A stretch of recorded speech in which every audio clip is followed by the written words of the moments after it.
Jadi ini yang namanya bolu bantet. Aku kira selama ini yang aku beli itu bolu tape tapi bantet. Orangnya nggak bisa bikin. Nggak taunya emang ada dua jenis. Kemarin tuh aku bikin yang versi bolu, kali ini bikin yang versi bantet. Emang cara bikinnya beda banget sih. Kalau yang ini tinggal dikocok telur sama gula doang, terus masukin tape, diunyek-unyek, kayak effortless banget. Sedangkan yang bolu itu tuh harus dikocok pakai mixer sampai ngembang. Ini mah udah tinggal masukin santan, terigu, diaduk-aduk asal aja, asal kecampur. Ini mah anak TK juga bisa bikin, nggak bakalan bantet karena ya emang dia bantet. Tambahin keju juga biar lebih gurih-gurih.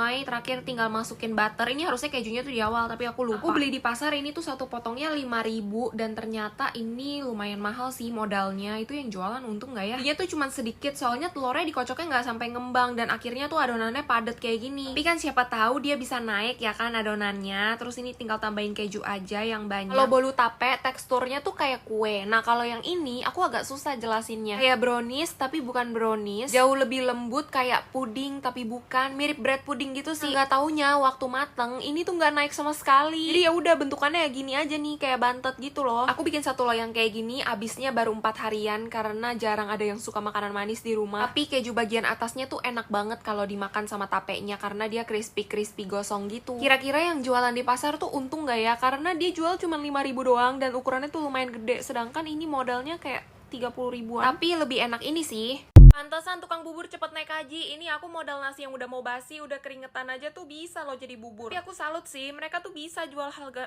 mereka bisa loh jual harga 10.000. Kalau aku sih ogah. Lihat no, ayamnya aja udah kayak petasan gitu. Kasih serai sama daun jeruk deh biar nasinya nggak bau-bau amat. Soalnya takut ya kan ntar mencret. Bumbunya aku bingung pakai apa, jadi aku pakai bubuk bawang putih sama desaku lada bubuk. Salah ladaku desa bubuk. Apa sih ya itu deh pokoknya. Terus ini tuh masaknya lama banget guys, kayak masak rendang. Terus sekarang mau marinasi ayamnya pakai bumbu marinasi juga biar nggak lama, kasih air terus diemin aja setengah jam. Mau alusin bumbu alus, bawang merah, bawang putih sama jahe. Nah aku mau bikin bubur ayam 10.000 yang dijual di abang-abang. Aku tuh suka banget tiap pagi pasti sarapan itu. Kasih serai sama daun jeruk juga. Kang sereng sampai wangi, jangan sampai gosong kayak aku. Kasih air terus tinggal masukin ayamnya. Karena menurut aku kurang medok jadi aku tambahin lagi bumbunya dan masukin ati amplas. Masak aja sampai airnya habis. Jangan sampai habis, sampai airnya tuh susut gitu. Tapi jangan sampai ngeresep banget soalnya kan ini mau dijadiin kuah bubur, paham kan? Iya paham. Nah akhirnya nih bubur jadi juga, tapi teksturnya bagus loh, aku suka banget. Ini masih ada buril-burilannya. Terus teksturnya kental karena aku nggak suka bubur cair gitu kayak orang sakit. 1 centong, 2 centong, 3 kali ya baru pas. Dan ini part yang paling aku suka, menata-nata kehidupan. Kasih cakwe, ayam yang banyak, kerupuk, kentang, seledri, pokoknya lengkap dah ini semuanya udah kayak abang-abang. Terus nambahin kuah sesuai selera, kasih kecap manis, sambal terasi dan diaduk-aduk. Aku sih tim bubur aduk sampai kerupuknya melempem. Enak sih, tapi gimana ya, semoga nggak mencret ya guys. Udah mau sincia, rumah jadi kapal pecah, heboh banget semuanya pada masak. Ini aku disuruh bikin hekeng atau hakong. Pakai udangnya juga gede-gede, cakep-cakep. Tapi harganya lebih mahal. Kenapa ya? Tiap kali mau sincia, mau lebaran, semua harga bahan-bahan tuh jadi lebih mahal. Ini udangnya setengah aku halusin, setengah aku cincang kasar aja. Kalian bikin yang banyak biar awet sampai cap gome, nggak usah masak-masak lagi, ribet. Terus ini aku pakai babi. Bebong juga harganya jadi mahal banget, udah mau konyen. Kenapa ya? Bebongnya pada bisa nyanyi kali ya. Saking banyaknya sampai nggak muat. Ini aku pindahin dulu dah ke baskom. Kalau aku lebih suka hakong yang modelan Pontianak gini daripada yang Medan punya. Soalnya yang Pontianak tuh kayak lebih legit gitu. Dipakein telur, terus kasih tepung sagu sama tepung terigu. Diaduk-aduk aja sampai rata. Dan ini kulit tahunya tuh khusus. Jadi bukan yang kulit kering buat sop gitu ya. Jangan, nanti jadinya kriuk. Ini aku beli yang khusus buat lumpia. Harganya tuh 5.000, lumayan mahal. Tapi tuh bagus banget hasilnya, nggak pecah-pecah. Terus tinggal taruhin deh ini adonannya 4 sendok gitu. Terus tinggal digulung-gulung aja. Karena buat makan sendiri, aku bikin ukurannya gede-gede biar puas. Soalnya kalau kecil-kecil tuh cepet abisnya. Bayangin ya, kalau beli di luaran ini satunya tuh 80 ribuan, sedangkan kalau bikin sendiri cuman modalnya 35.000 doang nih satu lonjor kayak gini. Di rumahku tuh lagi pada heboh banget deh masak. Ada yang lagi masak babi hong, ada yang lagi masak ketupat, belum lagi bikin kue kering. Aduh, kayaknya sehari tuh kurang dah 24 jam. Nah, ini tinggal dikukus aja biar awet. Sebenarnya kalau mau frozen langsung juga bisa, tapi menurut aku mendingan kayak gini biar bisa dimakan juga nih. Dimakan kayak gini aja udah enak banget, nggak usah digoreng. Aku potong tipis-tipis serong karena ini pakai bebongnya yang ada minyaknya, jadi tuh kayak lebih legit gitu loh rasanya. Aduh, udah buru-buru masaknya soalnya masih banyak banget yang harus dibikin. Belum bikin nastar, lidah kucing, kastengel. Aduh, banyak banget deh, tapi ini enak. Baru matang aja aku udah comot. Semuanya pada suka, no kan ada tukang cipet juga. Pusing banget kuenya gompel, padahal ini mau dipakai buat ulang tahun mamaku. Kenapa setiap kali bikin kue kalau mau ada acara tuh selalu ada aja cacatnya. Giliran enggak mah bye-bye aja, kuenya bagus malah. Udah hukum alam kali ya dari sananya, padahal ini sesimpel marble cake yang anak TK juga bisa bikin. Mamaku tuh udah bilang katanya dia nggak mau ngerepotin aku, jadi yang gampang aja marble cake. Karena ini juga kue kesukaan dia. Aku tuh tadinya nawarin dia Dubai Kunafa lah, red velvet cheesecake, gak mau dia, tetep maunya ini. Ini aku nggak pakai pengembang sama sekali ya, dan full pakai butter biar rasanya tuh lebih enak. Kali-kali ya kan nyenengin orang tua lagi ulang tahun. Tiap hari udah dimasakin, gantian lah ya nih kita bikinin kue, walaupun mana ada yang nyangka kuenya hasilnya ada jadi anomali. Menurut aku sih ini agak ribet karena harus cuci mixer 2 kali. Soalnya si kuning telur nggak boleh disatuin sama si putih telur, dia tuh harus dipisah dan ujung-ujungnya juga disatuin. Buat apa? Gimana sih konsepnya? Tapi yaudah lah ya, ini kita ikutin aja resepnya daripada nanti ujung-ujungnya bantet sok ngide. Aku nggak tahu ini mama aku dapat resep dari mana. Ini resep dari dia dan aku nggak pernah ganti-ganti karena ini rasanya tuh udah enak banget. Katanya sih ini resep jadul dari mamanya, jadi nih dari nenekku. Nggak tahu sih kalau dari nenek-nenek moyangnya lagi. Nah sebagian tuh aku campurin sama coklat, tapi harusnya pakai perisa mocha. Cuman aku nggak mau, males makan banyak pengawet, jadi pakai cocoa powder aja. Udah tuh ditiban-tiban, disusun-susun kayak gini. Terakhir ini tinggal diaduk-aduk, aku pakai sumpit. Cuman ini coklatnya agak kurang banyak sih, banyakan putihnya. Tapi ya udahlah, ini langsung aja kita panggang. Dan bodohnya kalian lihat lah, ini raknya nggak aku pindahin ke bawah, jadi ini tuh mentok banget di bagian atas. Jadi waktu mateng atasnya agak gosong dikit, padahal warnanya tuh udah cantik banget. Nah gongnya di sini nih, waktu dibalik dia kagak mau keluar dong, padahal mah biasa gampang banget keluarinnya. Ini udah sampai aku kerok-kerok pakai pisau. Nah dia baru bisa keluar tapi gompel kayak gini. Ya udah akhirnya aku yang sok ngide langsung bikin coklat aja, coklat genas namanya. Langsung nih aku pakein olesin di atasnya biar ketutupan ya kan itu gompelnya. Kalau begini nggak kelihatan parah-parah banget lah ya, masih oke, masih bisa kemakan. Yang penting cakep, nggak gosong, nggak bantet. Jujur ini kalau beli full butter tuh harganya 350.000. Hello, padahal kalau bikin sendiri 100.000 aja nggak nyampe. Terus makannya juga bisa lebih puas dan hati juga lebih senang ya kan. Nih kita tusuk-tusuk dulu lilin, sama aku udah beli cake topper. Bis ditiup langsung dipotong sama mamaku, udah nggak sabar dia mau makan langsung sekaligus 2. Dan kalian harus lihat ini ulah dia disimpan pakai toples kerupuk dong.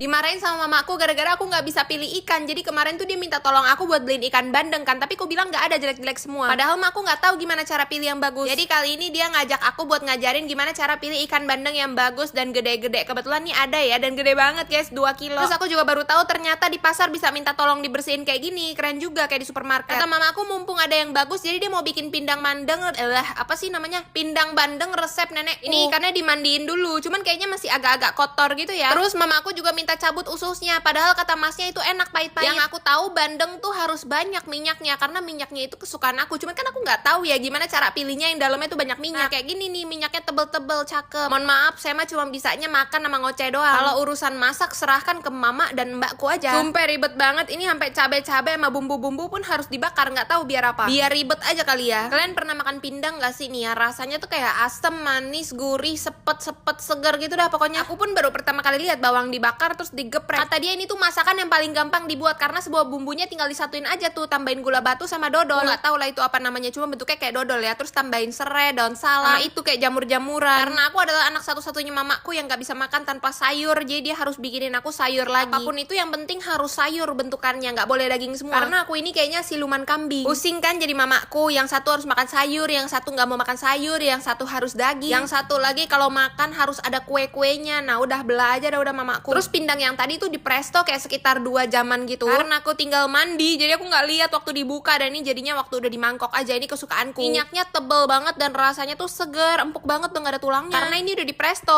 mantap kali.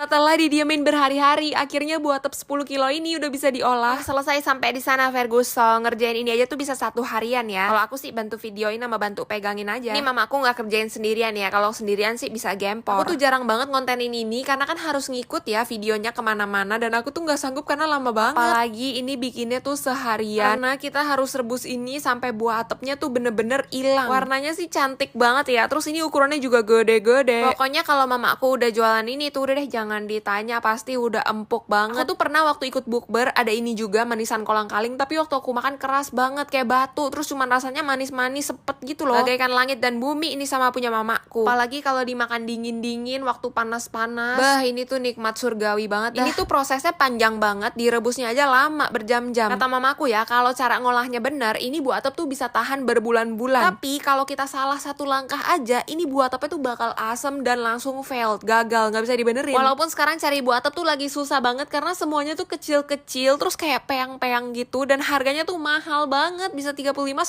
ribu 1 kilo, bayangin coba. Belum lagi sama bahan-bahan yang lain Indies ekonomi, tapi mamaku masih nggak mau naikin harganya. Ya udahlah, suka-suka kau lama, yang penting dia senang. Ini aku yang ngelihat sama ngedit videonya aja udah capek banget nih karena dia bikin tuh langsung berpanci-panci gede sekaligus. Ini masih harus didiemin lagi guys. Lanjut di part kedua ya, karena ini belum bisa dipakai.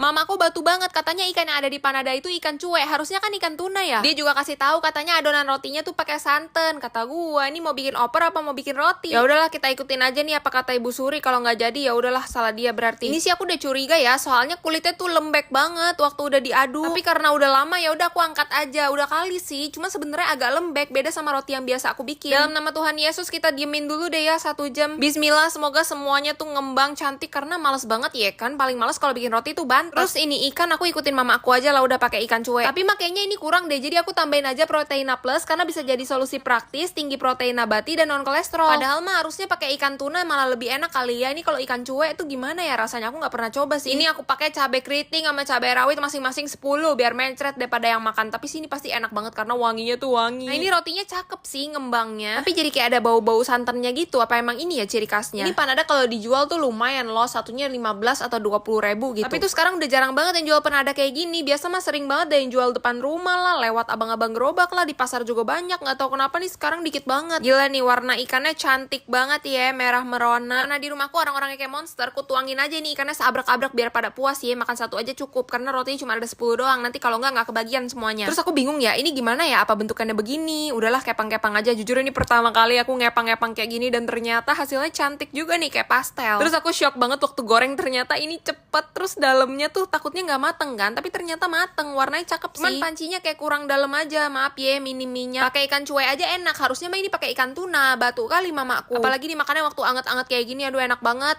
Penasaran kali aku sama salt bread ubi sampai keliling mall buat nyari salt bread. Setelah keliling 1 mall akhirnya aku ketemu nih di Union. Kalau ubinya sih aku cari aja di pinggir jalan, 1 kilo cuma 15.000. Kenapa setiap salt bread yang aku beli tuh selalu tengahnya nggak bolong? Bukan harusnya bolong ya. Ini padahal aku beli di Union loh, sebuah brand Union. Tapi rotinya secacat ini, pusing banget. Ya udahlah, ini aku bikin aja langsung. Untung ubinya tuh empuk dan manis. Ini wangi banget ubinya, langsung aja ini aku kopet-kopet. Semoga tekstur rotinya nggak mempengaruhi rasanya ya. Ini rotinya aku udah belek, terus masukin ubinya. Terus tambahin keju mozzarella. Aku pakai Perfetto shredded mozzarella biar gampang, gak usah parut-parut lagi. Ini tuh udah enak banget. Tinggal langsung pakai aja, dan packagingnya juga ada ziplocknya. Jadi kalau udah selesai pakai tinggal langsung disimpan lagi aja. Jujur ini membantu banget buat aku yang mager marut-marut keju. Jadi bisa langsung kupakai aja ini banyak-banyak. Kalau udah jadi burger kayak gini, ini aku mau panggang dulu dan katanya harus ditekan pakai sesuatu yang berat. Pakai pot kembang kali ya, tapi nggak ada aku. Ya udah akhirnya aku pakai aja ini panci. Harusnya sih udah cukup berat. Kalau belum nanti aku tambahin lah ini beras 5 kilo. Aku nggak pakai butter lagi karena ini judulnya udah salt bread, harusnya dia ada butternya, dan pas dibalik tuh cantik banget warnanya. Sisi yang satunya juga aku tekan lagi biar sama-sama gepeng, dan ini dimakannya waktu masih anget-anget. Aduh ini tuh enak banget, karena aku jadi pengen lagi kan. Rotinya tuh kriuk dan kalian harus lihat ya, ini waktu ditarik kejunya stretchy parah, ini molor langsung ya. Kejunya tuh nggak putus-putus, terus ubinya creamy dan ditambah roti yang asin tuh aduh enak banget. Kalau kataku sih cepetan dah kalian semua juga bikin karena ini jauh lebih enak.